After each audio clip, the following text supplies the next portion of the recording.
Buenas tardes, doctora Carol. Gracias por la oportunidad. A continuación voy a hacer una breve y hacer énfasis en lo que me solicitaba. Voy a presentar el caso de terceros de buena fe con una sentencia del Tribunal Constitucional que evitó que casi 1 millón de peruanos perdieran sus propiedades, ¿no? Por errores del Estado. Este caso nos muestra cómo los principios generales de derecho salvaron a 850.000 personas de una estafa legal masiva. eh, eh, Permitiéndome con los hechos, con las cifras y las dimensiones de este problema, estamos hablando de 5.000 ciudadanos que demandaron inconstitucionalidad de la ley 30.31.3, representando a 850.000 personas en riesgo de pérdida, valoradas en más de 12.000 millones de soles. Doctora, ¿qué había pasado entre 1990 y 2013? Seguimos con los hechos. El Estado peruano adquirió terrenos de manera irregular en personas normales que compraron sus terrenos de buena fe y sus papeles en regla, sin saber que había problemas. Pero en marzo de 2015 se promulgó la ley 13.31.3, que también mencioné anteriormente, que permitía al Estado recuperar estos terrenos automáticamente, sin compensar a las familias, a terceros y que compraron de buena fe. O sea, tú comprabas algo y el Estado te lo quitaba sin previo aviso y sin devolverte ni un sol. O sea, toda tu inversión y cualquier familia se quedaba en el aire, por así decirlo. Entonces, es como si mi papá, por ejemplo, perdón, compra una tranquilidad de buena fe y que todo esté en regla, y viene el Estado y le dice, no, esto me pertenece, es mío, y así que me lo devuelves gratis, sin darte ni un sol, ¿no? En la parte geográfica era alarmante, porque en ese entonces 340.000 personas afectadas en Lima, 127.000 y tanto en Libertad, como más de 100.000, un poquito más en Arequipa, y 85.000 en Cusco. El 60% eran familiares de clase media que habían comprado su única vivienda.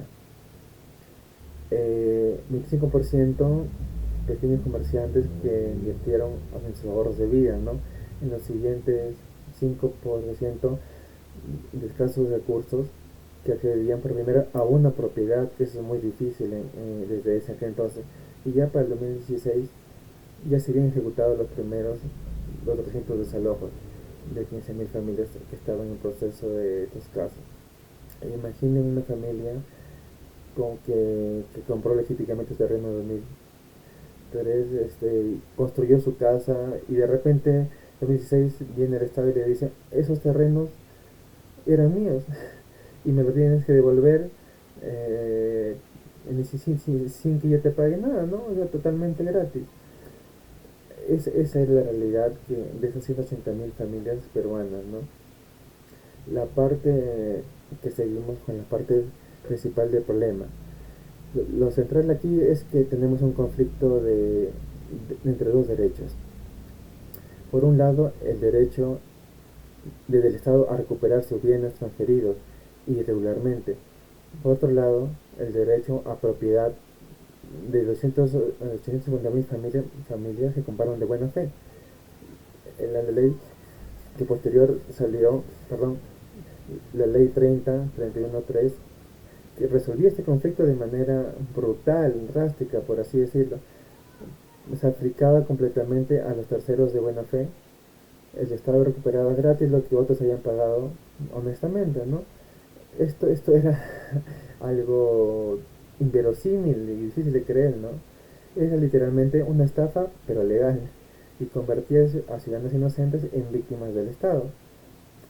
En principios aplicados, y su función en esta parte sería dentro de los principios generales de derecho, ¿no? O PGD. Y es crucial entender que cumplieron una función interpretativa, más no integrativa. No llenaron vacíos legales, sino que ayudaron al tribunal para interpretar de manera coherentemente, ¿no? El primer principio, en mi orden que he puesto, sería nadie puede dar lo que no tiene. ¿Cómo se aplicó? El tribunal interpretó que si el Estado había transferido irregularmente, no podía después perjudicar al que compró honestamente.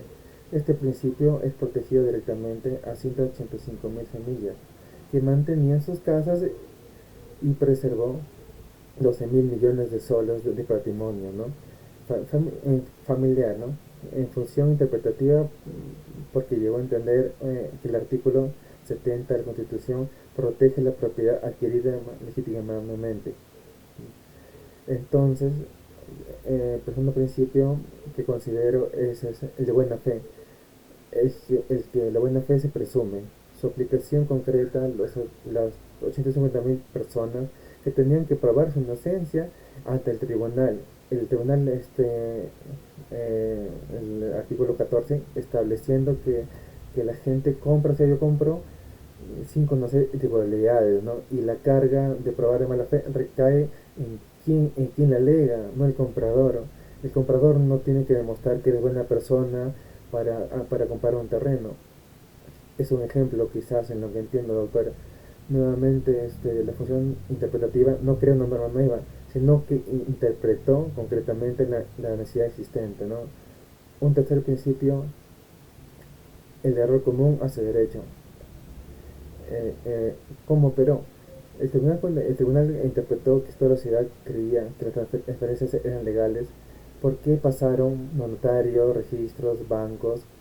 Entonces, esas situaciones consolidaron, merecen una protección jurídica protección, y proteger 12.000 millones que fueron legítimas, bueno, en función, ¿no? En interpretativa, porque viola el principio de interpretación jurídica.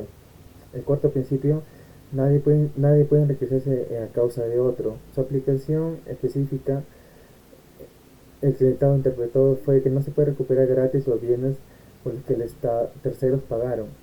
Esto llevó a establecer si el Estado recuperar debe compensar a quienes afectó, ¿no? Y perseguir a los verdaderos responsables, ¿no?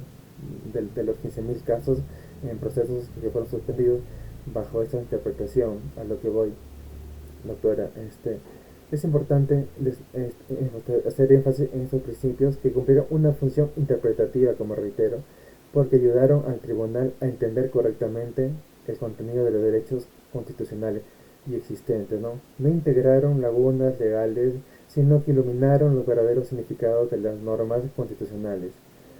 En la parte del Tribunal Constitucional, con base a ello, el Tribunal Constitucional desarrolló tres argumentos centrales. Primero, la violación masiva de derecho de propiedad de las 850.000 personas que tenían derechos legítimos, que el Estado no podía desconocer, y el Tribunal y todos sus precedentes en la sentencia, si no me equivoco, 008-2013, estableció que el derecho a la propiedad de terceros de buena fe es constitucionalmente inviolable. Aplicó la teoría de los actos propios, que el Estado no puede contradecir sus propios actos registrados. Segundo, no quebrantar las cifras jurídicas que se mostraban, cayeron 35%, y las acciones inmobiliarias de los ciudadanos obviamente ya no confiaban en el sistema registral, porque los bancos suspendieron sus préstamos hipotecarios. Obviamente, ¿quién iba a creer? Y citó la sentencia también que mencioné, la 001, sí, el 2003, que la gente debe poder dormir tranquila, sabiendo que yo compro un bien legal, están protegidas. Y el tercero, por último, la violación masiva del debido proceso, reiterando nuevamente, las 180.000 familias estaban amenazadas sin derecho individual de defensa, ¿no? Y 850.000 familias enfrentaban su recuperación automática sin proceso previo de su bien. El proceso fue claro: no se puede desalojar a 180.000 familias sin proceso individual, y el Estado debe asumir su responsabilidad, no trasladarla a terceros, y dejando a los inocentes. Y la parte de decisión final, la, eh, integrando todo lo anterior que, que he hablado, o bueno, expuesto, mejor dicho, la decisión fue compleja pero brillante, porque declaró infundada la demanda de constitucionalidad, pero estableció una interpretación constitucional más vinculante, que en la práctica protegió obviamente a los 150.000 afectados, ¿Qué significa? Que esto, que el tribunal no eliminó la ley 3031-3, pero la reinterpretó usando los principios generados de derecho, el PGD, para hacerla compatible con la Constitución, porque estableció que para un tercero sea considerado de buena fe, debe haber desplegado conducta diligente y prudente en toda la transacción y las etapas de la adquisición de su bien. Los resultados inmediatos fueron contundentes, se suspendieron los 15.000 procesos de recuperación en curso, se tardaron 12.000 millones de dólares de propiedad que se recuperaron en bienes, y las familias alojadas recibieron compensación. 180.000 familias mantuvieron seguridad jurídica sobre su vivienda, una tranquilidad para ello, ¿no? El mercado inmobiliario se recuperó sobre la caída, y las transacciones que se habían perjudicado se recuperaron todavía 8 meses después. Lo que estableció, en conclusión, el Estado puede recuperar sus bienes de autora, pero jugando un limpio, así, diciendo legítimamente, ¿no? Y de manera, si algo incurrió en un error, debe compensar por el daño ya hecho, ¿no, doctora? Y bueno, eso en síntesis, los principios generales sí cumplieron una función primordial para resolver esta pequeña resolución o conclusión de este caso, doctora. Espero haber abarcado lo que me pidió.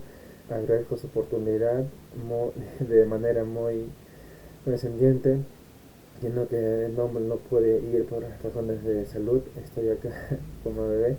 Y bueno, gracias por su tiempo y puede ver esto, y agradezco nuevamente y reitero su condescendencia sobre la persona y a todos los alumnos que les pueda brindar esta oportunidad.